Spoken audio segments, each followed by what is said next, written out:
বলো দিদি।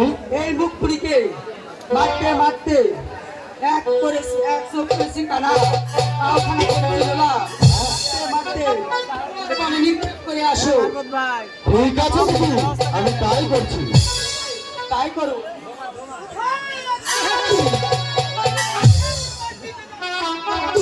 প্রভু আমার অজান্তে এক কলমকে নিক্ষেপ করে জায়গা দিয়েছে। কি বলছি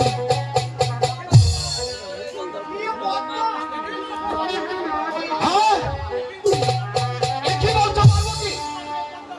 আমার বিয়ে পতাকা এখানে রেখে দিলাম। ওই, তাকে তো দেখছি না।